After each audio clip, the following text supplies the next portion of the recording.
जय भारत बच्चा लोग। तो लास्ट लेक्चर में हमने डॉट प्रोडक्ट से रिलेटेड डिस्कशन किया ना। अभी डॉट प्रोडक्ट के बारे में हमें जितना ज्ञान लेना था हमने ले लिया है ना। डॉट प्रोडक्ट कैसे कैलकुलेट होता है, आई कैप जे कैप के कैप में कैसे कैलकुलेट करते हैं, दोनों वेक्टर का मैग्नीट्यूड पता है, दोनों के बीच का एंगल पता है तो कैसे कैलकुलेट करते हैं, उसका ज्योमेट्रिकल मीनिंग क्या है, उसे वर्क कैलकुलेट करने में कैसे यूज किया जाता है। तो ये सारी चीजें हमने पढ़ी है ना। और आगे तुम्हारे पूरे सिलेबस में अलग अलग चैप्टर्स में ना वो थोड़ा थोड़ा करके डॉट प्रोडक्ट का यूज होता रहेगा। ठीक है। अब वेक्टर मल्टीप्लिकेशन का मैंने तुम्हें बताया था क्या, दो टाइप्स होते हैं ना। तो डॉट प्रोडक्ट की कहानी अभी के लिए खत्म हो गई है ना। सीखना हमें इतना ही था उसमें, लेकिन उसका यूज तुम्हारे पूरे सिलेबस में होगा। क्लियर। अब जो हमें नई चीज सीखनी है वो है सेकेंड टाइप का वेक्टर मल्टीप्लिकेशन, जिसे हम कहते हैं क्रॉस प्रोडक्ट। तो आओ क्रॉस प्रोडक्ट पढ़ते हैं। ठीक है। इसे हम क्या कहते हैं, क्रॉस प्रोडक्ट, या फिर इसका दूसरा नाम क्या था, वेक्टर प्रोडक्ट, है ना। याद करो, मैं तुम्हें लिखा था क्रॉस प्रोडक्ट या वेक्टर प्रोडक्ट। इसे वेक्टर प्रोडक्ट क्यों कहते हैं ये भी मैंने तुम्हें बताया था। क्यों कहते हैं, क्योंकि जब तुम दो वेक्टर को क्रॉस के तरीके से क्रॉस प्रोडक्ट करते हो तो जो तुम्हें रिजल्ट मिलता है वो भी एक वेक्टर ही होता है। मींस अगर मैं तुम्हें बोलूं कि ए क्रॉस बी करना है तो जो तुम्हें जो भी रिजल्ट मिलेगा वो लेट अस से सी है, तो वो सी भी क्या होगा, वो एक वेक्टर ही होगा। क्लियर। ए क्रॉस बी करने से जो रिजल्ट मिलेगा वो एक वेक्टर होगा। मतलब ये जो रिजल्ट आएगा, जो आंसर आएगा ए क्रॉस बी करने से, वो मैग्नीट्यूड भी होगा उसके पास और डायरेक्शन भी होगा। ठीक है। जबकि स्केलर प्रोडक्ट में ऐसा नहीं होता था, वो सिर्फ एक नंबर आता था, है ना, जो पॉजिटिव नेगेटिव ये सब हो सकता था। क्लियर। अब वेक्टर मल्टीप्लिकेशन का सबसे एक एक करके पॉइंट पढ़ना स्टार्ट करता है। सबसे पहला फॉर्मूला, है ना, जो हमारा पॉइंट नंबर 1 है यहाँ पे, फॉर्मूला। तो ए क्रॉस बी का फॉर्मूला क्या है।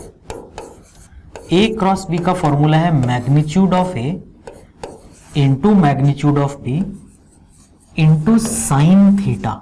तो तुम देखो ध्यान से, एक छोटा सा डिफरेंस है ना डॉट प्रोडक्ट और क्रॉस प्रोडक्ट के फॉर्मूले में। वहां कॉस थीटा आता था, यहां साइन थीटा आया है। एक चीज और यहां ध्यान देने लायक है कि ये जो चीज आएगी ना, ये सिर्फ अभी भी सिर्फ एक नंबर ही आएगा। ए क्या है, वेक्टर ए का मैग्नीट्यूड, वो एक नंबर होगा। बी क्या है, वेक्टर बी का मैग्नीट्यूड, वो भी एक नंबर होगा। साइन थीटा, उसकी भी वैल्यू -1 से +1 के बीच में होती है, तो वो भी एक नंबर होगा। इसका मतलब तुमने अभी जो ये फॉर्मूला लिखा है ना, ये सिर्फ ए क्रॉस बी के मैग्नीट्यूड का फॉर्मूला है। समझ आया, ए क्रॉस बी के मैग्नीट्यूड का फॉर्मूला है वो। क्लियर। सिर्फ मैग्नीट्यूड मुझे यहां अलग से क्यों बोलना पड़ रहा है, क्योंकि जो रिजल्ट आता है इससे वो एक वेक्टर होता है, तो उसका एक डायरेक्शन भी होगा। क्लियर। मैंने जब तुम्हें डॉट प्रोडक्ट पढ़ाया तो जब हमने दो वेक्टर को मल्टीप्लाई किया था, याद करो, है ना, आई कैप जे कैप के कैप के फॉर्म में, तो आई डॉट आई 1 होता है, जे डॉट जे 1 होता है, के डॉट के 1 होता है। तो तुमने ध्यान दिया होगा जब वहां पे हमने मल्टीप्लिकेशन किया तो जितने भी आई कैप जे कैप के कैप थे वो सब फाइनल आंसर से गायब हो गए, और इसीलिए वो क्या होता है, एक नंबर आंसर आता है सिर्फ। उसमें आई कैप जे कैप के कैप जैसे डायरेक्शन वाली चीजें नहीं आती है। क्लियर। आई जब आई से मल्टीप्लाई हुआ तो 1 हो गया, जे जब जे से मल्टीप्लाई हुआ तो 1 हो गया, के जब के से मल्टीप्लाई हुआ तो वो भी 1 हो गया, आई जब जे से मल्टीप्लाई हुआ तो 0 हो गया, जे जब के से मल्टीप्लाई हुआ तो 0 हो गया, के जब आई से मल्टीप्लाई हुआ तो 0 हो गया। समझ आया। ऐसा कब होता है, डॉट प्रोडक्ट में। क्यों, क्योंकि डॉट प्रोडक्ट के फॉर्मूले में cos थीटा आता है और परपेंडिकुलर वेक्टर्स के लिए cos 90 की वैल्यू क्या रहती है, हमेशा 0। क्लियर। यहां पे क्या होगा, जब तुम क्रॉस प्रोडक्ट करोगे ना, ये तो सिर्फ मैग्नीट्यूड है, बट तुम देखोगे कि जैसे मैंने dot product I cap J cap के कैप के फॉर्म में किया था, वैसे ही जब मैं क्रॉस प्रोडक्ट करूंगा तो आंसर में ना आई कैप जे कैप और के कैप रह जाएंगे। इस बार वो 1 और 0 नहीं बनेंगे, है ना। समझ आई बात। तो वो चीज हम आगे चल के देखेंगे। वो कब आएगा, जब तुम यूनिट वेक्टर के टर्म्स में क्रॉस प्रोडक्ट करोगे। बट उसके पहले हमें इसका बेसिक फॉर्मूला और इसका बेसिक डायरेक्शन कैसे निकालना है वो सीखना है। क्लियर। आगे जाके हम आई कैप जे कैप के कैप का मल्टीप्लिकेशन करेंगे और एक्चुअल में वही हमारे लिए ज्यादा इंपॉर्टेंट होगा। ठीक है। यहां इस पेज पे सबसे ज्यादा इंपॉर्टेंट क्या क्या चीजें हैं, नंबर 1 इसका मैग्नीट्यूड का फॉर्मूला क्या है, और मैग्नीट्यूड का फॉर्मूला जब हम कह रहे हैं तो हमारे माइंड में ये बात होनी चाहिए कि हमें इसका डायरेक्शन भी पता होना चाहिए। ठीक है। तो डायरेक्शन पे हम आएंगे, वो हमारा पॉइंट नंबर 3 है। पहले पॉइंट नंबर 2, स्पेशल केसेस। बोलो, जब थीटा की वैल्यू 0 डिग्री हो जाएगी तो ए क्रॉस बी का मैग्नीट्यूड कितना हो जाएगा। ए क्रॉस बी का मैग्नीट्यूड क्या मैं बोल सकता हूं 0 हो जाएगा? हाँ, क्यों? क्योंकि साइन 0 की वैल्यू क्या होती है? 0। अच्छा, जब थीटा की वैल्यू 90 डिग्री हो जाएगी तो ए क्रॉस बी का मैग्नीट्यूड कितना हो जाएगा?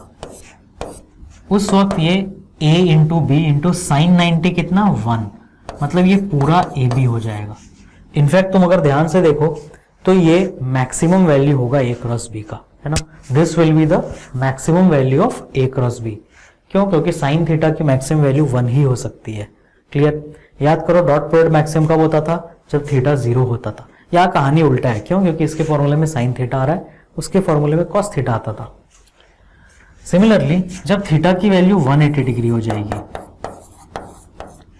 तो बोलो ए क्रॉस बी का मैग्नीट्यूड फिर से कितना हो जाएगा? 0। क्यों? क्योंकि साइन 180 डिग्री की वैल्यू भी 0 होती है। तो इसीलिए हम क्या कहते हैं, जब थीटा 0 हो, जब थीटा 0 डिग्री हो, यहां देखो, जब थीटा 0 डिग्री हो तो ये पैरेलल वेक्टर्स कहलाते हैं, और जब थीटा 180 डिग्री हो तो ये एंटी पैरेलल वेक्टर्स कहलाते हैं। तो हम क्या कह सकते हैं कि यदि दो वेक्टर पैरेलल हो या फिर दो वेक्टर्स एंटी पैरेलल हो तो क्या होगा? यदि दो वेक्टर्स पैरेलल हो या दो वेक्टर्स एंटी पैरेलल हो तो क्या हम ये कह सकते हैं कि उस वक्त हमारा क्रॉस प्रोडक्ट हमेशा क्या होगा? 0 होगा। क्लियर? तो इस लाइन को तुम्हें यहां लिखना है।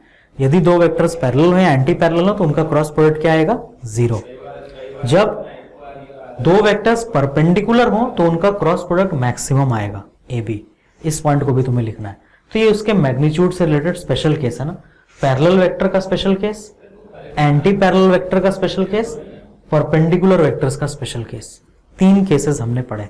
ठीक है, तीनों के बाजू में लिख देना, ये पैरेलल वेक्टर्स है, ये एंटी पैरेलल वेक्टर्स और ये परपेंडिकुलर वेक्टर्स। अब डायरेक्शन ऑफ क्रॉस प्रोडक्ट सबसे शानदार टॉपिक है ना, और बहुत बहुत टाइम तक यूज आने वाला टॉपिक। क्रॉस प्रोडक्ट का डायरेक्शन कैसे फाइंड करते हैं? वो डिफाइन होता है एक रूल से, हम कहते हैं राइट हैंड थंब रूल। ठीक है, राइट हैंड थंब रूल क्या है देखो, है ना, ध्यान से देखो, ये टॉपिक बहुत बहुत इंपॉर्टेंट है और तुम्हें ये पूरा अच्छे से समझना बहुत जरूरी है। राइट हैंड थंब रूल, जैसे मैं स्टेप वाइज तुम्हें बताऊंगा तुम्हें वैसे ही स्टेप्स फॉलो करने हैं। क्लियर? मान लो एक वेक्टर ए ऐसा है, लेट अस से दिस इज वेक्टर ए, और एक वेक्टर बी ऐसा है, मान लेते हैं दिस इज वेक्टर बी। ठीक है, मुझे क्या करना है? मुझे डायरेक्शन बताना है। किसका डायरेक्शन बताना है? लेट अस से मुझे डायरेक्शन बताना है ए क्रॉस बी का। मैग्नीट्यूड तो कैसे निकालना अपने को पता चाहिए। क्या क्या पता होना चाहिए? मैग्नीट्यूड के लिए ए का मैग्नीट्यूड पता होना चाहिए, बी का मैग्नीट्यूड पता होना चाहिए, और दोनों के बीच का एंगल। तो ए बी साइन थीटा से अपने को क्या मिल जाएगा? अपने को मैग्नीट्यूड मिल जाएगा ए क्रॉस बी का। अब डायरेक्शन कैसे निकालना है ए क्रॉस बी का, ध्यान से देखो। स्टेप नंबर 1, जो मैं बोलूंगा अपने तुम्हारे नोटबुक में वैसे ही उसको बाद में नोट कर लेना सुन के दोबारा से, अभी समझ लो पहले, है ना। स्टेप नंबर 1, तुम्हें अपने फिंगर्स को, जो पहला वेक्टर यहां लिखा है, पहला मैंने क्या लिखा? ए लिखा। अगर मैं इसी को लिखता कि direction of B cross A करना है तो पहला वेक्टर बी हो जाता। समझ आई बात? Direction of B cross A करना कर लिए क्या करना पड़ता? पहला वेक्टर उस केस में बी हो जाता। अभी मैं क्या कर रहा हूं? अभी मैं direction of A cross B निकाल रहा हूं। ठीक है, बी क्रॉस से बाद में निकालेंगे। जो भी वेक्टर पहले लिखा है उसके डायरेक्शन में ना तुम्हें अपने राइट हैंड के, याद रखना हमेशा राइट हैंड, हम राइट हैंड थंब रूल पढ़ रहे हैं। क्लियर?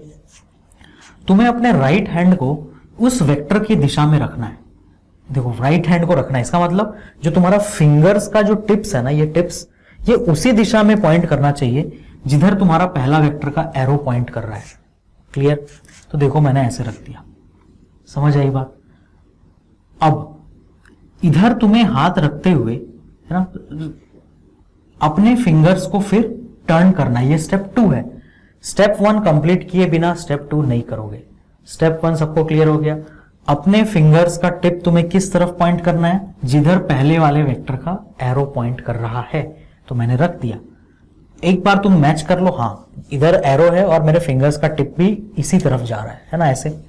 अब तुम्हें क्या करना है? जो दूसरा वेक्टर है उसकी तरफ अपने फिंगर्स को कर्ल करना है, ऐसे करके घुमाना है ना, इसको कर्ल करना कहते हैं। तो क्या मैं बी की तरफ घुमा पा रहा हूं अपना फिंगर्स? बिल्कुल, ए ऐसा था और बी उसके नीचे है बोर्ड पे, है ना, तो मैं बी की तरफ बिल्कुल घुमा पा रहा हूं अपना फिंगर। मैं ए से हाथ ऐसे घुमाऊंगा तो बी की तरफ आ जाऊंगा ना। तो ऐसे कंडीशन में जिधर तुम्हारा थंब पॉइंट कर रहा है, जिधर तुम्हारा थंब पॉइंट कर रहा है वो ए क्रॉस बी का डायरेक्शन है। तो तुम ध्यान से देखो, ए ऐसा है और बी की तरफ कर्ल करने से ऐसा आ रहा है, तो थंब मेरा किधर पॉइंट कर रहा है? इस बोर्ड के अंदर।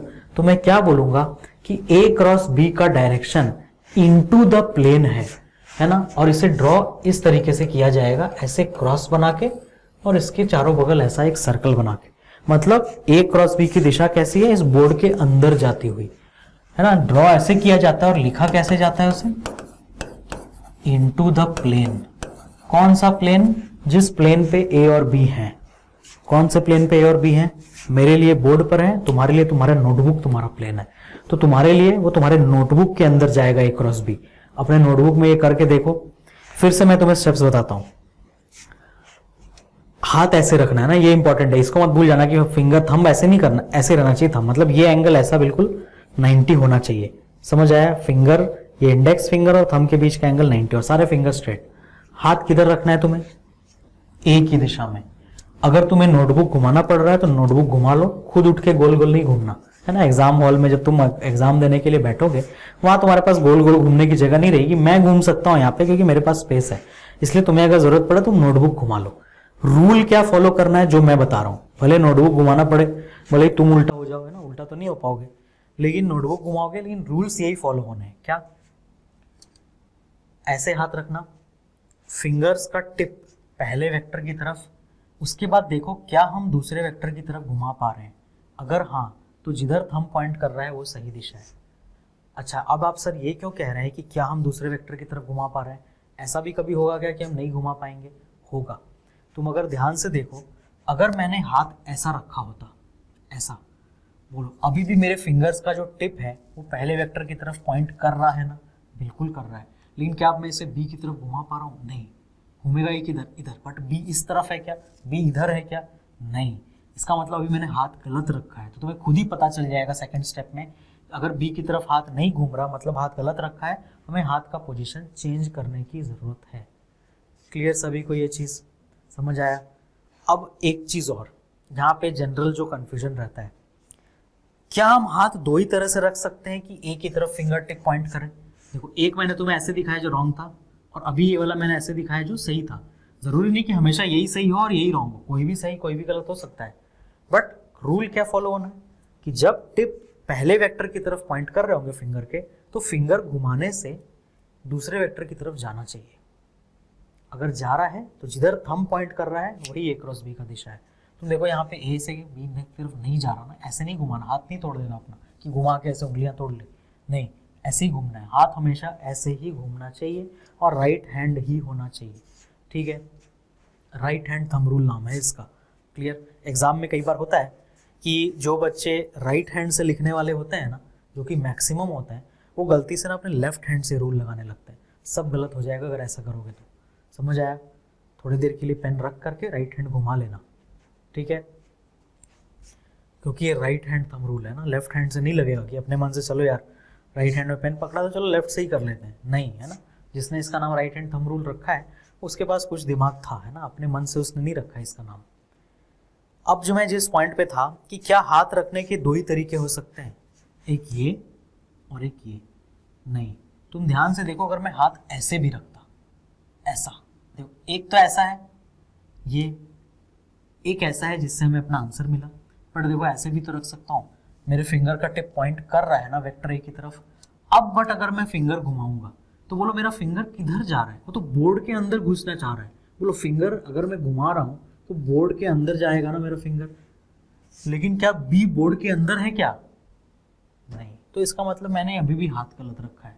और भी एक तरीका है, मैं हाथ ऐसे भी रख सकता हूँ। देखो अभी भी फिंगर का टिप ए की तरफ पॉइंट कर रहा है ना, अब जब मैं फिंगर घुमा रहा हूं तो मेरा फिंगर किधर जा रहा है? बोर्ड से बाहर की तरफ आ रहा है, बट बी बोर्ड से बाहर है क्या? नहीं। इसका मतलब ये वाला पोजीशन भी रॉन्ग है, इसलिए ये डायरेक्शन गलत है ए क्रॉस बी का। सही किस पोजीशन में आएगा? ये वाले में। ए की तरफ किया, बी की तरफ घुमा, तो इनटू द प्लेन मेरा करेक्ट आंसर है। तो 4 तरीके से तुम्हें हाथ रख सकता था एक ही दिशा में, है ना। कौन कौन से 4 तरीके? एक ये जिसमें मुझे आंसर मिला, गलत वाला तरीका, एक और गलत वाला तरीका, एक और गलत वाला तरीका। तो तुम ध्यान से देखो, ये जो 4 तरीके से हाथ रख सकते हैं सब 90 डिग्री में। देखो एक ये है ना, 90 इस ऐसा मैंने रखा स्ट्रेट, 90 से घुमाया, देखो ऐसे हो गया, और 90 से घुमाया ऐसे हो गया, और 90 से घुमाऊंगा तो ऐसे हो जाएगा, मैं ही घूम जा रहा हूँ, बट वापस आ गया ना उसी जगह पे। तो 90 से 4 बार घुमाओगे तो उस तरीके से तुम्हारा हाथ होगा, ठीक है। तो तुम ऐसे ऐसे करके देख सकते हो, एक ये, ठीक है, दूसरा ये, तीसरा ऐसा, चौथा ऐसा, ठीक है। वो वापस चौथे बार में क्या होगा, वो वापस पहले वाले में ही आ जाएगा। क्लियर? क्यों पहले बार में देखो ये कंडीशन में क्या है, फिंगर टिप उधर और थंब नीचे, और इसमें भी क्या है, फिंगर टिप उधर और थंब नीचे। मेन तो यही दोनों है ना, फिंगर टिप किधर है और थंब किधर है। क्लियर सभी को? तो ये तुम्हारा इसलिए direction of A cross B into the plane है। मैं तुम्हें थोड़ा और इस बात को समझाऊंगा बी क्रॉस है जब कैलकुलेट कराऊंगा। अब बताओ मैं फिंगर किसकी तरफ रखूं? बी की तरफ रखूंगा, है ना, बी की तरफ रखूंगा। तो अगर मैं बी की तरफ फिंगर रख रहा हूं और ए की तरफ बोलूं, ए घूमेगा तो ए नीचे है क्या? नहीं, ए तो ऊपर है, तो ये हाथ मैंने गलत रख दिया ना। अब देखो, अब ए की तरफ घूम रहा है, हाँ बिल्कुल घूम रहा है, तो क्या आया, आउट ऑफ द प्लेन। देखो ध्यान से ना, ए की तरफ घूम रहा है, ए ऊपर है, और थंब किधर पॉइंट कर रहा है, बोर्ड के बाहर की तरफ। तो बी क्रॉस ए की दिशा क्या है, आउट ऑफ द प्लेन, और उसको ऐसे डॉट करके सर्कल में बनाया जाता है, उसको बोला जाता है out of the plane. Out of the plane मतलब मेरे लिए बोर्ड के बाहर, तुम्हारे लिए तुम्हारे नोटबुक के बाहर। समझ आई बात? तो एक चीज तुम्हें पता चल गया होगा, क्या क्या, जब जब दोनों वेक्टर बोर्ड पे ही बने हैं, बोर्ड पे मतलब अच्छा बोर्ड पे नहीं भी बने हो सकते हैं क्या, वो मैं बताऊंगा तुम्हें। अगर दोनों वेक्टर ऐसे बोर्ड पे या तुम्हारे नोटबुक में ही बने, तो जो हाथ तुम्हें रखना है, या तो ऐसे रखने से काम बन जाएगा, या तो ऐसे। देखो ना, ए क्रॉस बी में ऐसे रखने से काम बन गया, बी क्रॉस ए में ऐसे रखने से बन गया, मतलब ऐसे या ऐसे में काम बन जाएगा। समझ आया सभी को? या तो ऐसे रखना पड़ेगा, है ना, कैसे रखा देखो मैंने, ऐसा फ्लैट, और ए जब ये कब रखना पड़ा तुम्हें, ऐसा जब बी क्रॉस ए निकाला, और जब ए क्रॉस बी निकाला तो ऐसा। दो बच कौन से गए, देखो एक ऐसा वाला बच गया और एक ऐसा वाला बच गया। ऐसे वाले में क्या हो रहा है, फिंगर कर्ल करने से बोर्ड के अंदर जा रहा है, मतलब एक वेक्टर अगर बोर्ड के अंदर जा रहा हो तो ये काम आएगा। और ऐसे वाले में क्या हो रहा है, बोर्ड के बाहर आ रहा है फिंगर, मतलब जो दूसरा वाला वेक्टर है तुम्हारा ए क्रॉस बी, अगर उसमें से जो बी वेक्टर दूसरा वाला है अगर वो बोर्ड के बाहर आ रहा है तो ये वाला काम आएगा। करेंगे, सारे एग्जाम्पल करेंगे अभी। I hope A cross B और बी क्रॉस ए सबको क्लियर है। हाउ बनाते हैं अभी और, है ना। एक और इंटरेस्टिंग चीज देखो, है ना, और एग्जाम्पल करने के पहले मुझे बताओ जो आंसर आएगा वो किधर जा रहा है इसका, ए क्रॉस बी का, बोर्ड के अंदर। इसका मतलब अगर मैं ए क्रॉस बी बनाऊं तो मुझे यहां कैसे बनाना पड़ेगा, कुछ इस तरीके से बनाऊंगा ना, और मान लेते हैं ए क्रॉस बी मेरा वेक्टर सी के इक्वल है। किसके इक्वल है, वेक्टर सी। तो ये मेरा वेक्टर सी है, तो कैसा बना वेक्टर सी, बोर्ड के अंदर जाता हुआ। वो तुम कहीं भी बना सकते थे, तुम यहाँ भी बना सकते थे वेक्टर सी, लेकिन तुम्हें पता है यहाँ भी वो बोर्ड के अंदर जा रहा है, तो देखो ऐसा वेक्टर सी है, तो इसको उठा के मैंने पैरेलली इधर शिफ्ट कर दिया, तो यहाँ बन गया। बना मैं कहीं भी सकता था, बट जो प्रॉपर्टी मैं तुम्हें समझाना चाह रहा हूँ उसके लिए मुझे वहां बनाना पड़ा। तुम मुझे बताओ अगर वेक्टर सी ऐसा है ना, अगर वेक्टर सी ऐसा है तो इस वेक्टर सी और इस वेक्टर ए में कितना एंगल है, 90 डिग्री का है ना। ए और सी में एंगल, ए और सी की बात कर रहा हूं मैं, ध्यान दो। ए बोर्ड पर है, सी बोर्ड से परपेंडिकुलर है अंदर घुसता हुआ, तो ये एंगल 90 डिग्री है। सिमिलरली सी और बी के बीच का एंगल कितना है, तो तुम ध्यान से देखो ये भी 90 डिग्री का एंगल है, ये वाला, क्योंकि बी बोर्ड पर है और सी जो है वो बोर्ड से कैसा है, परपेंडिकुलर, तो ये भी 90। इसका मतलब जब तुम क्रॉस प्रोडक्ट करते हो तो जो आंसर आता है ए क्रॉस बी का, वो ए से भी परपेंडिकुलर होता है और बी से भी परपेंडिकुलर होता है। Please note this point. इस पॉइंट को मैं जब तुम्हें लास्ट में प्रॉपर्टीज लिखाऊंगा तो फिर से लिखाऊंगा, बट फिर भी ये इतना इंपॉर्टेंट पॉइंट है कि तुम्हें अभी भी लिखना जरूरी है। A cross B is perpendicular to both vector A and vector B. जब ए क्रॉस बी लिखो तो ऐसे लिखना है ना, vector A cross vector B is perpendicular to both vector A and vector B. बड़ा इंटरेस्टिंग पॉइंट है ये, आगे जाके हम इसे यूज करेंगे बट अभी मैं तुम्हें डायरेक्शन निकालना सिखाता हूँ। आओ, मान लो ये मेरा वेक्टर ए है, किधर बनाया जाए, ए। थोड़ा सा इजियर एग्जांपल लेते हैं पहले। मान लो ये वेक्टर ए है और ये वेक्टर बी है। वेक्टर बी कैसा है, बोर्ड के अंदर घुसता हुआ। स्टेप 1, हाथ ऐसे रखना, ए की तरफ फिंगर रखना है, बिल्कुल सही। कर्ल करो, फिंगर नीचे आ रहे हैं क्या, बी नीचे है क्या, नहीं, बी बोर्ड के अंदर है, तो फिंगर कर्ल करने पे किधर जाने चाहिए, बोर्ड के अंदर। पता चल गया मुझे कि हाथ ऐसे रखना है, क्यों, ताकि मैं इसे घुमाऊं जब तो ये बोर्ड के अंदर जाए।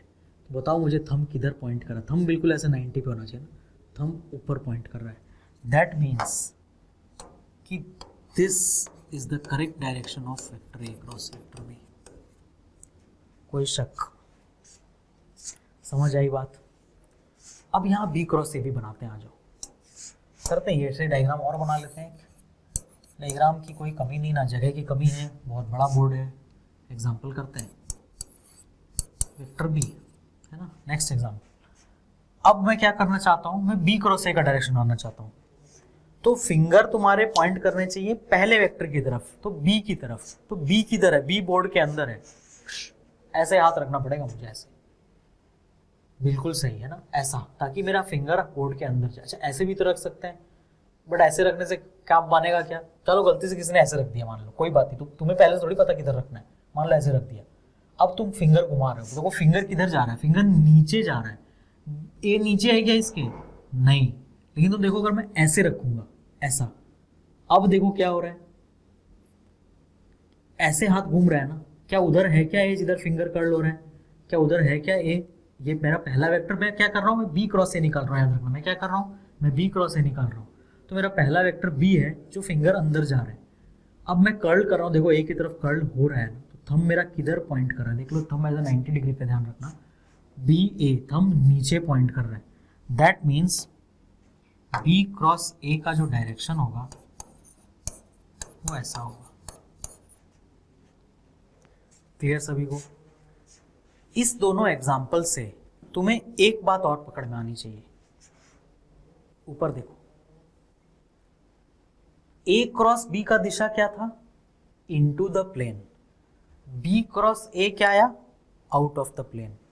इसका मतलब अब तुम ये 100% श्योर हो कि यदि ए क्रॉस बी इधर होता है तो बी क्रॉस ए इधर होता है।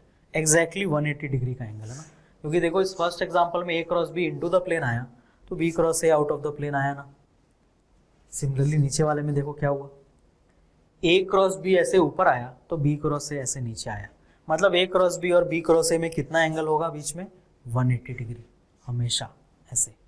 अगर ए क्रॉस बी इधर पॉइंट कर रहा है तो बी क्रॉस ए इधर होगा, अगर ए क्रॉस बी अंदर चला गया तो बी क्रॉस ए बाहर आ जाएगा, यदि बी क्रॉस ए अंदर चला गया तो ए क्रॉस बी बाहर चला जाएगा। क्लियर है सभी को ये वाली चीज़। तो ये तुम्हारा very very very important concept, तो ये भी तुम्हें नोट कर लेना है यहाँ, ए क्रॉस बी और बी क्रॉस ए का हमेशा डायरेक्शन क्या होगा, एक दूसरे के ऑपोजिट। अच्छा मैग्नीट्यूड अलग अलग होगा क्या, क्या मैग्नीट्यूड अलग अलग होगा, नहीं। फॉर्मूला क्या होता है, पहले वेक्टर का मैग्नीट्यूड इंटू दूसरे वेक्टर का मैग्नीट्यूड इंटू साइन थीटा।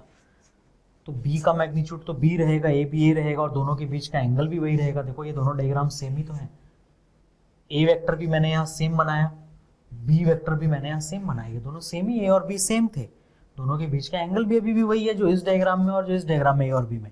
लेकिन जब तुमने ए क्रॉस बी बनाया तो उसकी दिशा अलग आई, बी क्रॉस ए बनाया तो उसकी दिशा अलग आई।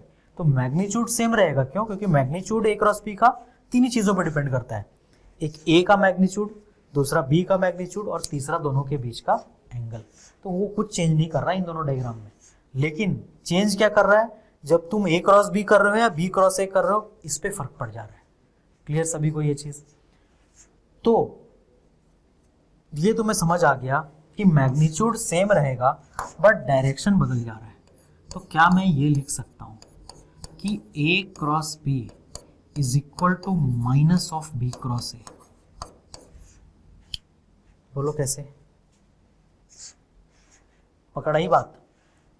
क्योंकि ए क्रॉस बी और बी क्रॉस ए का मैग्नीट्यूड सेम है, बस दिशा अलग है ना। तो अगर तुम्हें एक वेक्टर 3i कैप है टुवर्ड्स ईस्ट और दूसरा 3i कैप है टुवर्ड्स वेस्ट, तो ईस्ट वाले को तुम 3i कैप लिखोगे और वेस्ट वाले को -3i कैप लिखोगे ना। समझ आई बात? तो वही किया तुमने, मैग्नीट्यूड दोनों का सेम है, डायरेक्शन अलग है, तो जस्ट दोनों एक दूसरे के क्या होंगे, नेगेटिव होंगे। क्लियर सभी को ये चीज?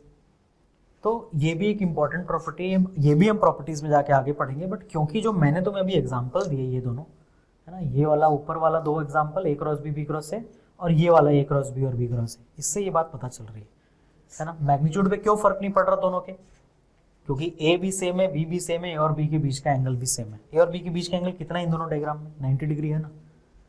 ए इधर है और बी बोर्ड के अंदर जा रहा है, तो 90 डिग्री होना ए और बी के बीच का एंगल। ठीक है, और प्रैक्टिस करते हैं, आ जाओ और करते हैं।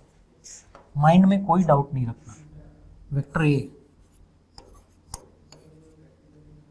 वेक्टर बी, क्या डिफरेंस किया मैंने इस क्वेश्चन में? पिछले डायग्राम में तो सेम ही तो है सर, लेकिन देखो मैंने ए कहाँ बनाया। ए को मैंने इस बार हॉरिजॉन्टल पूरा नहीं बनाया, थोड़ा ऊपर बनाया। तो अब तुम्हें ये प्रैक्टिस से पता चल रहा होगा कि हाथ कैसे रखना है, क्योंकि हाथ जैसे भी रखना है घुमाने से वो बोर्ड के अंदर जाना चाहिए।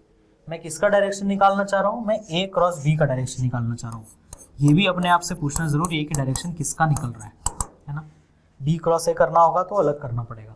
ठीक है, ए क्रॉस बी में फिंगर ए की तरफ ऐसे रखना है मुझे कि जब मैं उसे कर्ल करूं तो वो बोर्ड के अंदर जाए, क्योंकि बी बोर्ड के अंदर है। तुमने पहले ही गेस कर लिया होगा मैं क्या करने वाला हूँ, ऐसे है ना। ए क्रॉस बी, देखो थंब किधर पॉइंट कर रहा है, ध्यान से देखो, ये 90 डिग्री है ना, बिल्कुल 90। तो ए क्रॉस बी, थंब किधर पॉइंट कर रहा है, ऐसा। That means A cross B की जो दिशा है वो ऐसी होगी। और ये पता करना और आसान है, क्यों? क्योंकि तुम्हें पता है जो ए क्रॉस बी आता है वो ए से भी 90 डिग्री बनाना चाहिए और बी से भी 90 डिग्री बनाना चाहिए, इसलिए वो एग्जैक्ट इस ए से 90 डिग्री पे ही बनेगा। तुम देखो इस ऊपर वाले एग्जांपल में भी यही हुआ है। ए से 90 डिग्री पे है ना बी क्रॉस ए से 90 डिग्री पे है ना ए क्रॉस बी, और तुम ध्यान से देखो ये बी से भी 90 डिग्री पर है वो, है ना, बी ऐसा है, और यहाँ पर भी वो बी से भी 90 डिग्री पर है। सिमिलरली नीचे भी ऐसे ही हुआ है। क्लियर? अब यहाँ पे डी क्रॉस ए का डायरेक्शन क्या होगा? क्या मुझे करने की जरूरत है? नहीं, वो जरूर इधर होगा।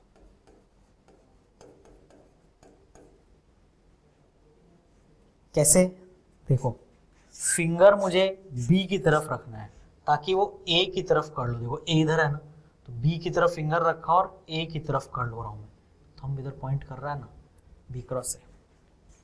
बट मैंने डायरेक्ट कैसे बना दिया? क्योंकि मुझे ए क्रॉस बी मिल चुका था। समझ आई बात? तुम्हें इसमें ज्यादा प्रॉब्लम कब होगी ना, वो मैं तुम्हें बताता हूं। देखो, तुम्हें प्रॉब्लम तब होगी जब तुम्हारा एक वेक्टर ना ऐसे बोर्ड के बाहर आएगा या नोटबुक के बाहर। इसमें भी प्रॉब्लम कम होगी, मैं तुम्हें करके बताता हूँ। देखो ना, तुम्हें हाथ ए की तरफ ऐसा रखना है कि जब तुम फिंगर कर्ल करो तो वो बोर्ड से बाहर आए। तुम ध्यान से देखो, ऐसे में काम बन जा रहा है, ए इधर और बी बाहर, ऐसा। थंब किधर पॉइंट कर रहा? नीचे। तो ये किसकी दिशा हो गई नीचे की तरफ? ये ए क्रॉस बी हो गया। एक्चुअल प्रॉब्लम कब होता है? देखो, है ना, एक्चुअल प्रॉब्लम तब होता है जब वेक्टर ए ही बोर्ड के बाहर आ रहा हो और ये वेक्टर बी हो, और तुम्हें ए क्रॉस बी की दिशा बताने बोल दी जाए। क्या बोल दिया जाए तुम्हें? ए क्रॉस बी का डायरेक्शन। ठीक है, तो ध्यान से देखो तुम्हें क्या करना है ना, तुम्हें फिंगर ऐसे रखना है अपना कि वो बोर्ड से बाहर आए। तो बताओ, ऐसे भी रख सकता हूं मैं, बोर्ड के बाहर आ रहा है, देखो ऐसे फिंगर, ऐसे भी रख सकता हूं, ऐसे भी रख सकता हूं और ऐसे भी रख सकता हूं। कैसे रखूं? तो कर्ल करने पे वो बी की तरफ जाएगा। ऐसे रखूंगा तो ऊपर जा रहा है, बी ऊपर है क्या? ऐसे ना। ऐसे रखूंगा तो बी नीचे है क्या? नहीं। ऐसे रखूंगा तो बी इधर है क्या, जो फिंगर कर्ल? नहीं। मतलब ऐसे रखना है ताकि बी की तरफ जाए, है ना, बी इधर है, देख लो ध्यान से ना, ऐसा। तो ए बी, तो थंब किधर पॉइंट कर रहे हैं? ये किसकी दिशा हो गई? ए क्रॉस बी। क्लियर सभी को? तो तुम्हें यहाँ से इतने सारे जो हमने एग्जाम्पल किए, इसमें तुम क्या क्या चीजें कंक्लूड कर रहे हो? देखो है ना, शुरू से पहला तो चीज ये क्या जो मैंने तो बताया कि ए क्रॉस बी और बी क्रॉस ए का दिशा एग्जैक्टली क्या होगा? ऑपोजिट। दूसरा, यदि दोनों ए और बी बोर्ड पर हैं तो ए क्रॉस बी या तो बोर्ड के बाहर या तो बोर्ड के अंदर होगा। देखो ऐसे ए क्रॉस दोनों बोर्ड पे थे तो ए क्रॉस बी बोर्ड के अंदर चला गया और बी क्रॉस ए बोर्ड के बाहर आ गया। लेकिन जब ए और बी में से एक बोर्ड पर हो और दूसरा बोर्ड के बाहर आ रहा हो, एक बोर्ड पर हो और दूसरा बोर्ड के बाहर आ रहा हो, तो जो ए क्रॉस बी बनेगा वो बोर्ड पे ही बनेगा। देखो ए बोर्ड पे, ये बाहर आ रहा है तो ए क्रॉस बी बोर्ड पे बनाना। ए बोर्ड पे, सॉरी बी बाहर नहीं आ रहा, बी अंदर जा रहा है, बट दूसरा बाहर या अंदर जा रहा हो तो ए क्रॉस बी हमेशा बोर्ड पे बनेगा तुम्हारे लिए, तुम्हारे नोटबुक पे। यहाँ भी देखो वही चीज हो रही है, ए बोर्ड पे है, बी अंदर जा रहा है। और देखो ए बोर्ड पे है, बी अंदर जा रहा है। देखो ए क्रॉस बी भी बोर्ड पे बना, बी क्रॉस ए भी बोर्ड पे बना। ए बोर्ड पर है, बी बाहर आ रहा है। देखो ए क्रॉस बी फिर बोर्ड पर ही बनाना। ए बाहर आ रहा है, बी बोर्ड पर है। देखो ए क्रॉस बी फिर बोर्ड पे बना। समझ आई बात? अच्छा सर, अगर दोनों बाहर अंदर बाहर जा रहे होंगे तो आंसर 0 होगा, क्योंकि अगर दोनों बाहर जा रहे हैं तो थीटा 0 डिग्री हो गया, और अगर एक बाहर और एक अंदर जा रहा है थीटा 180 हो गया। और पैरेलल और एंटी पैरेलल वेक्टर का तो क्रॉस प्रोडक्ट 0 होता है। ठीक है, क्लियर सभी को? तो क्या क्या कंक्लूड किया तुमने? और एक तो ए क्रॉस बी क्रॉस से उल्टा होगा। दूसरा, यदि ए और बी दोनों बोर्ड पर हैं तो ए क्रॉस बी या तो बोर्ड के अंदर जाएगा या तो बोर्ड के बाहर आएगा। ठीक है, ये माइंड में मत सेट करना कि ए क्रॉस बी हमेशा बोर्ड के अंदर ही होगा और बी क्रॉस ए हमेशा बाहर ही होगा, ऐसा नहीं है। रूल फॉलो करना है। मान लो अगर मैंने ए इधर बना दिया और बी इधर बना दिया, अब करो ए क्रॉस बी। देखो ए की तरफ फिंगर, बी की तरफ रोल, तो थंब बाहर पॉइंट कर रहा है ना, तो ए क्रॉस बी का दिशा क्या हो गया? आउट ऑफ द प्लेन हो गया ना। तो रूल फॉलो करो, जो रूल से आएगा वही डायरेक्शन होगा। क्लियर सभी को ये चीज? तो ये ए क्रॉस बी का तुमने डायरेक्शन निकालना सीखा। ठीक है, कई लोग स्टूडेंट गलती क्या करते हैं, वो फिंगर स्टेप 1 कंप्लीट करने के पहले ही 2 शुरू से ही घुमाना शुरू कर देते। नहीं, स्टेप 1 कंप्लीट करो, पहले देखो तुम्हारा जो टिप है वो ए की तरफ पॉइंट कर रहा है या नहीं, है ना? क्योंकि तुम पहले ही घुमाने लगोगे ना तो मालूम ही नहीं पड़ेगा कि तुमने स्टेप 1 सही किया कि नहीं किया।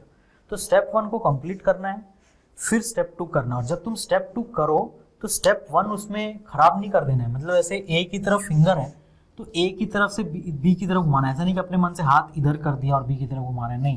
वो हमेशा ए की तरफ वाला कंप्लीट करो और फिर बी की तरफ घुमाओ। फिर अगर बी क्रॉस ए करना है तो बिल्कुल बी की तरफ रखो, फिर ए की तरफ घुमाओ। अगर नहीं घुमा पा रहे ए की तरफ तो मतलब तुमने हाथ गलत रखा है, पोजीशन को चेंज करना है। ऐसा नहीं कि कैसे भी हाथ रख के घुमा दिया, नहीं है ना। रूल्स फॉलो करना है तो बिल्कुल ए क्रॉस बी क्रॉस ए का। तो ये डायरेक्शन है A cross B cross A का ना। बहुत टाइम हमने इसमें दिया क्योंकि ये इंपॉर्टेंट टॉपिक है और तुरंत में पकड़ में नहीं आने वाला टॉपिक है। बट मैंने जितनी चीज़ें तुम्हें बताई है इस डिटेल में तुम्हें किसी बुक में नहीं मिलने वाला। समझ आया? जैसे मैंने बताया है बार बार सुनो और करो। ठीक है, this is very very important, cross product. ठीक, आगे बढ़ते थोड़ा इसमें ना। जब तुम क्रॉस प्रोडक्ट को आई कैप, जे कैप और के कैप के टर्म्स में करोगे, है ना, किसके टर्म्स में करोगे क्रॉस प्रोडक्ट को? आई कैप, जे कैप और के कैप। तो तुम्हें बेसिक मैथमेटिक्स का एक सिंपल कॉन्सेप्ट आना चाहिए जिसे हम कहते हैं डिटर्मिनेंट्स। जो तुम्हारा अलजेब्रा सब्जेक्ट होता है मैथमेटिक्स का, उसमें डिटर्मिनेंट टॉपिक आता है ना। मैथ्स में ये डिटर्मिनेंट पूरा का पूरा पढ़ना है, पूरा एक चैप्टर ही है। बट फॉर फिजिक्स जितने की हमें नीड है इसके थोड़े से की, हम वही पढ़ेंगे अभी। क्या होता है डिटर्मिनेंट? देखो यार, ऐसे एक 2 लाइनें बनी होती हैं और इसके अंदर ना कुछ नंबर्स लिखे होते हैं। मैं अपने मन से कुछ नंबर्स लिख रहा हूँ, 3 1 2 4 2 1 1 2 5 मान लो। तो ये जो मैंने डिटर्मिनेंट लिखा ना, इसको हम 3/3 डिटर्मिनेंट कहते हैं। क्यों? इसमें 3 रो हैं और 3 कॉलम भी है ना। 3/3 डिटर्मिनेंट। और डिटर्मिनेंट कैसा होता है? 2/2 भी होता है ना। 2/2 डिटर्मिनेंट कैसा होगा? वो अपने काम का नहीं है ज़्यादा, बट अगर मैं तुम्हें लिखूँ तो ये 2/2 डिटर्मिनेंट होगा ना, अगर मैं 1 2 5 7, ये 2/2 डिटर्मिनेंट है, ठीक है। बट हमें 3/2 डिटर्मिनेंट सॉल्व करना सीखना है। 2/2 भी मैं तुम्हें बता दूंगा क्या करना है, बट पहले 3/2 देख लो, है ना। ये आ गया तो सब आ गया। डिटर्मिनेंट सॉल्व करना, इसका मतलब क्या, ये जो लिखा ना मैंने, इसको सॉल्व किया जाता है, मतलब इसका ना आंसर एक नंबर आएगा, एक नंबर, है ना। डिटर्मिनेंट मैथ का एक एप्लीकेशन है। जैसे तुम किसी चीज को स्क्वायर करते हो, किसी चीज का स्क्वायर रूट करते हो, है ना, उसी तरह डिटर्मिनेंट भी क्या आता है, ये एक फंक्शन है, ये एक काम है, जो कोई ऑपरेशन है, मल्टीप्लिकेशन डिवीजन जैसे, वैसे डिटर्मिनेंट भी है। क्लियर। ये 11th के लेवल पे आकर के मैथ्स में सीखना होता है हमें। कैसे सॉल्व होगा ये देखो, है ना। तुम्हें क्या करना है, सबसे पहला वाला रो पकड़ना है, उसमें इस 3 को ले लो। मुझे बताओ क्या 3 फर्स्ट रो फर्स्ट कॉलम में है? बिल्कुल। 3 किस में है? फर्स्ट रो में भी है और फर्स्ट कॉलम में भी है। तो अब यहां से उठा के 3 लिख लो, यहां 3 लिख लो, और ब्रैकेट में अब एक टर्म आएगा। वो टर्म क्या आएगा वो देखो। 3 जिस रो और जिस कॉलम में है ना, उसको छुपा दो, इसको पूरा छुपा दो ऐसे। तो तुम्हें क्या दिख रहा है बोलो? ये 4 दिख रहे हैं ना, इनका क्रॉस मल्टीप्लीकेशन करो। 2 इंटू 5, 2 इंटू 5, क्रॉस मल्टीप्लाई तुम्हें क्या किया? 2 इंटू 5, और फिर क्या करोगे? 1 इंटू 2, लेकिन बीच में लगाओगे माइनस। ध्यान से देखो मैंने क्या किया, मैंने पहला टर्म लिख दिया 3, और 3 जिस रो जिस कॉलम में उसे छिपा दो। उसको छुपा के जो बाकी 4 चीजें बच रही हैं उनका क्रॉस मल्टीप्लीकेशन ऐसे करो ना। पहले 2 इंटू 5 करना, गलती से अगर तुमने पहले 1 इंटू 2 माइनस 2 इंटू 5 किया तो आंसर रॉन्ग हो जाएगा। पहले जो यहां आ रहा है पहले वाला नंबर, उससे मल्टीप्लाई करना है, फिर इधर दूसरे वाले से करना है। समझ आया? ये जो पहला टर्म 3 है, और इस पूरे के सामने जो साइन लगेगा वो प्लस ही लगेगा, वहां पे +3 होगा। मैं प्लस अलग से तुम्हें क्यों बता रहा हूं, क्योंकि अब तुम्हें सेकेंड टर्म उठाना है। सेकेंड टर्म है 1। जब तुम ये सेकेंड टर्म उठाओगे ना, तो यहां माइनस साइन लगाओगे। क्या साइन लगाओगे? माइनस क्या? 1। क्लियर? बीच में कौन सा साइन लगेगा? माइनस। अगर ये नंबर -1 होता ना, तो ये -1 लिखते और वो +1 हो जाता। पकड़ आई बात? तो यहाँ पे सिर्फ 1 है, तो ये माइनस साइन फॉर्मूले के अंदर ही है, और वो वहां पे तुमने +1 था तो माइनस के बाजू में तुमने वो +1 लिख दिया है। अब क्या करना है? 1 जिस रो और जिस कॉलम में है, 1 फर्स्ट रो और सेकंड कॉलम में, तो फर्स्ट रो और सेकंड कॉलम को छुपा दो। बोलो क्या बचा? फर्स्ट रो सेकंड कॉलम को छुपा के ये 4 5 और 1 बचा ना, तो क्या करोगे? 4 इंटू 5 करोगे 20, है ना, -1 इंटू 1, -1 इंटू 1। समझ आई बात? फिर अब ये तीसरा वाला पकड़ोगे, है ना, ये वाला, इसके आगे फिर प्लस साइन लगाओगे। माइनस साइन सिर्फ बीच वाले में लगना है, माइनस साइन सिर्फ बीच वाले में लगना है। अब प्लस साइन लगाओगे, क्या लिखोगे? +2, और फिर एक टर्म आएगा। बोलो अब क्या करना है? बात तुम्हें पकड़ आ रही होगी। 2 जिस रो जिस कॉलम में उसको छुपा दो। 2 फर्स्ट रो थर्ड कॉलम में, तो इसका पूरा कॉलम और इसका पूरा रो ऐसे छुपा दो। बोलो क्या क्या बचा? 4 2 2 1, तो 4 इंटू 2 कितना हो जाएगा? 8, -2 इंटू 1। इस कैलकुलेशन को कंप्लीट करो, तुम्हें अपने डिटर्मिनेंट की वैल्यू मिल जाएगी। समझ आया कैसे? 10 - 2 कितना? 8, तो 3 इंटू 8 कितना? 24, माइनस, बोलो 20 - 1 19 इंटू 1 19, प्लस 8 - 2 6, 6 इंटू 2 12। तो ये सॉल्व करके तुम्हारा वैल्यू क्या आएगा? 36 - 19 17। मतलब इस डिटर्मिनेंट की वैल्यू कितनी हो गई? 17 हो गई। क्लियर सभी को? ये तरीका है डिटर्मिनेंट सॉल्व करने का। ये तुमने क्यों सिखाया क्या? आओ देखते हैं तुम्हें क्यों सिखाएगा। अच्छे से इसे देख लो और फिर देखो कि क्या किया मैंने ना। एक बार मैं फिर से रिपीट कर देता हूं। पहला नंबर लो 3, उसका रो उसका कॉलम छुपा दो, जो बचे ये तो बचे, तो 2 इंटू 5 -1 इंटू 2। फिर जब सेकंड नंबर लो तो बीच में माइनस साइन लगाओ, ठीक है। तो ये बीच में तुमने माइनस लगाया, -1। फिर इसका रो इसका कॉलम छुपा दिया ना। जब तुमने 1 सेलेक्ट किया तुमने किसको किसको छुपा दिया? तुमने ये पूरा छुपा दिया इतना, और अब 4 इंटू 5 माइनस 1 इंटू 1 किया, ठीक है। फिर तीसरा टर्म 2, अब जब तुमने 2 पकड़ा तो तुमने किसको किसको छुपा दिया, ये पूरा रो और ये कॉलम है ना, मैं तुम्हें दिखाता हूं अच्छे से। जब तुमने 2 सिलेक्ट किया तुमने किसको छुपा दिया, तुमने इन सबको छुपा दिया। तो 4 इंटू 2 माइनस 2 इंटू 1 वो हो गया। और जब तुमने 3 सिलेक्ट किया तुमने किसको छुपा दिया था, जब तुमने 3 सिलेक्ट किया था तुमने इन सबको छुपा दिया था, है ना, जो उसके रो और उसके कॉलम में। क्लियर सभी को ये?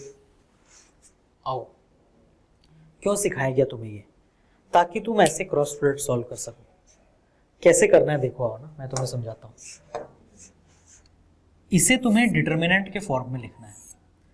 सबसे पहला जो तुम्हारा रो होगा वो क्या करना है, तुम्हें आई कैप, जे कैप और के कैप लिख लेना है, ठीक है। अब इधर जो तुम्हारा सेकेंड रो आएगा, अगर तुम्हें ए क्रॉस बी फाइंड करना है तो ए के कंपोनेंट्स यहां लिखोगे। बोलो ए का एक्स कंपोनेंट कितना है 1, क्योंकि 1 आई कैप है। वाई कंपोनेंट कितना है -2, जेड कंपोनेंट कितना है 4। याद करना, अगर बी क्रॉस ए करना होता तो मैं बी के कंपोनेंट लिखता यहाँ पे, लेकिन मुझे क्या करना है, मुझे ए क्रॉस बी करना है तो मैं पहले ए के कंपोनेंट लिखूंगा। अब थर्ड रो में बी के कंपोनेंट, तो एक्स कंपोनेंट है 2, वाई है -1 और जेड है +2। अब इस पे तुम्हें जैसा तुमने पीछे पेज पे किया बिल्कुल वैसे ही करना है। तुम्हें लग रहा होगा सर वो आई कैप, जे कैप, के कैप का क्या करेंगे, तो जैसा किया वही करना है। बोलो आई कैप को ऐसे आई कैप लिख लो, ठीक है।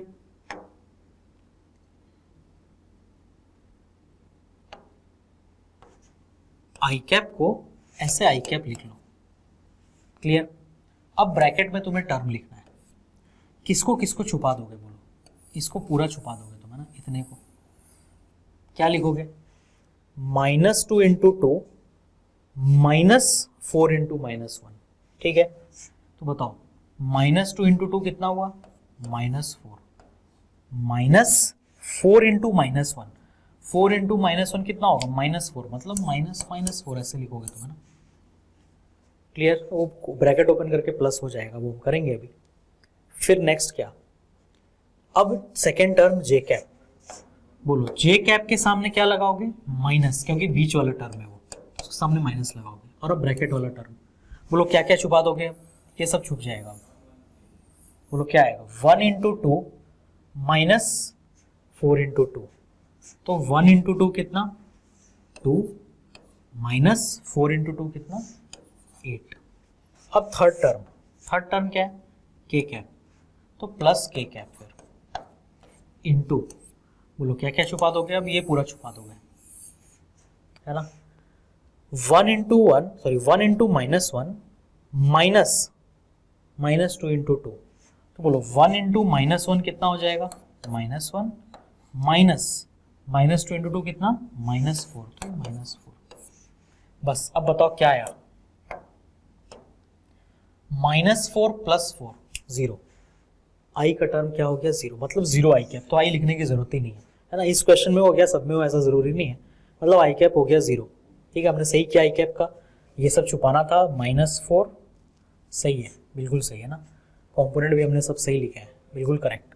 जे कैप, बोलो जे कैप क्या है, 2 - 8 क्या होगा, 2 - 8 होगा -6, 2 - 8 क्या होगा -6, बट ये माइनस जे कैप है ना, मतलब -6 जे कैप कितना हो जाएगा, +6 जे कैप, एक माइनस ऑलरेडी लगा है ना, तो तुम लिखोगे +6 जे कैप। अब जे कैप को पीछे ले जाओ, क्योंकि पीछे ही लिखा जाता है ना, जे कैप नंबर आगे होता है, उसके कंपोनेंट पे आगे होता है, बाद में जे कैप होता है, तो ये 6 जे कैप। अब के कैप बताओ, -1 -4, मतलब -1 + 4 हो जाएगा ना, -1 + 4 कितना +3, तो ये क्या हो जाएगा +3 के कैप। ये तुम्हारा आंसर है। ए क्रॉस बी, अगर ये वेक्टर ए है ये बी है, तो ये क्या है, ये ए क्रॉस बी है, ठीक है। तुम देखो जो मैंने तुम्हें बताया था, जब हम डॉट प्रोडक्ट करते हैं तो आई कैप, जे कैप, के कैप गायब हो जाते हैं, यहाँ रह गए। देखो क्या ये नंबर सिर्फ एक नंबर है क्या, ये या फिर इसके पास मैग्नीट्यूड डायरेक्शन दोनों है, दोनों है ना। इसका मैग्नीट्यूड कितना होगा, √6² + 3², ठीक है, तो उससे इसका मैग्नीट्यूड निकल आएगा। समझ आई बात सभी को, तो ये हमारा आंसर हो गया। अगर ये टर्म 0 नहीं आता तो कुछ आई कैप का भी टर्म होता है यहाँ पे। क्लियर? तो इस तरीके से हम दो वेक्टर्स का क्रॉस प्रोडक्ट निकालते हैं। समझ आ गई बात?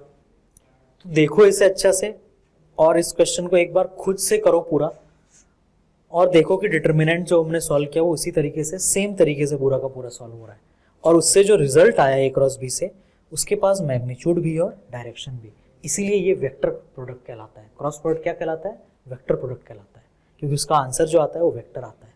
समझ आई बात? तो लेक्चर थोड़ा लंबा हुआ लेकिन काफ़ी इंपॉर्टेंट टॉपिक पढ़ा हमने और तुम्हें इस तरीके से किसी भी बुक में एक्सप्लेन किया हुआ नहीं मिलेगा। अच्छे से लेक्चर को देखो, 2 बार देखने की जरूरत पड़े 2 बार देखो, but each and every point को समझो। नेक्स्ट लेक्चर हम फिर मिलेंगे। जय भारत।